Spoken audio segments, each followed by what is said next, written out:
നഴ്സിങ്ങിൻ്റെ ആവശ്യത്തിന് വേണ്ടിയിട്ട് ബാംഗ്ലൂർ വരെ പോവാണ് ഞാൻ. 2:30 എണീറ്റെങ്കിലും നിൻ്റെ മേക്കപ്പ് ഒക്കെ കഴിഞ്ഞിട്ട് എന്നെ വിളിച്ചാൽ മതിയെന്ന് എൻ്റെ കെട്ടിയോൻ നേരത്തെ പറഞ്ഞിട്ടുണ്ടായിരുന്നു. അതുകൊണ്ട് പിന്നെ അതിന് ശല്യപ്പെടുത്താൻ പോയില്ല.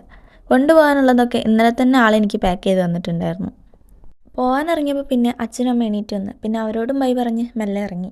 എണീറ്റപ്പോൾ ഒന്നും കഴിച്ചിട്ടില്ലായിരുന്നു. അതുകൊണ്ട് എന്നെ നേരെ തട്ടുകടയിലേക്ക് വിട്ടു. അവിടെ നിന്നൊരു ചായയും പൂരിയും കഴിച്ച് അവിടെ നിന്നും ഇറങ്ങി. എതിലൊക്കെ പോകുന്നു എന്നുള്ള റൂട്ട് മാപ്പാണ് അവിടെ പോയി ചോദിക്കുന്നത്. അങ്ങനെ കുറച്ച് സമയത്തിനുള്ളിൽ തന്നെ വയനാട് ചുരം കയറി നേരെ മുത്തങ്ങ വഴി ഗുണ്ടൽപേട്ട് കർണാടകയിലേക്ക്. പിന്നെ ഒരു 7 മണിയൊക്കെ ആയപ്പം ഭക്ഷണം കഴിക്കാൻ വേണ്ടി നിർത്തി. ട്രാവൽ വ്ളോഗ് ചെയ്യാൻ എനിക്ക് ഭയങ്കര ഇഷ്ടമാണ്. കാരണം എന്താണെന്ന് വെച്ചാൽ പല സ്ഥലങ്ങളും കാണാത്തവർ നമ്മളെ വീഡിയോയിലൂടെ സ്ഥലങ്ങൾ കാണുന്നതെന്ന് പറയുമ്പം അതൊരു സന്തോഷം തന്നെയാണ്. മുത്തങ്ങ ഫോറസ്റ്റ് കയറി കുറച്ച് മുന്നോട്ട് പോയപ്പോൾ തന്നെ നല്ല മഴയായിരുന്നു. മഴ ഒന്ന് തുറന്നു തുടങ്ങിയപ്പോൾ കുറച്ച് വന്യമൃഗങ്ങളെയും കണ്ടു. പിന്നെ ഡാൻസായി, പാട്ടായി, ഒന്നൊന്നര വൈബ് ട്രിപ്പ് തന്നെയായിരുന്നു. പിന്നെ നൈറ്റ് ഉറങ്ങാത്തതുകൊണ്ട് തന്നെ കുറച്ച് നേരം കിടന്നുറങ്ങി. പിന്നെ ഒരു ഉച്ച 2 മണിയോടെ നമ്മൾ ബാംഗ്ലൂർ എത്തിയിട്ടുണ്ടായിരുന്നു. ഒരു 2:30 ആയപ്പോഴത്തേക്കും കോളേജിലും എത്തി. ഇതാണ് എൻ്റെ കോളേജ്, ധൻവന്തിരി.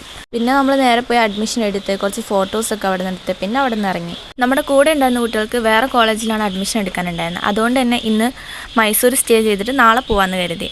അങ്ങനെ മൈസൂർ എത്തിയപ്പോൾ സമയം 11:45. പിന്നെയാണെങ്കിൽ ഞങ്ങൾ ഭക്ഷണം കഴിച്ച് തന്നെ ഒരു 6 മണി ആ റേഞ്ചിലാണ്. അപ്പോൾ പിന്നെ ലൈറ്റായിട്ട് എന്തെങ്കിലും കഴിക്കാമെന്ന് വിചാരിച്ചു.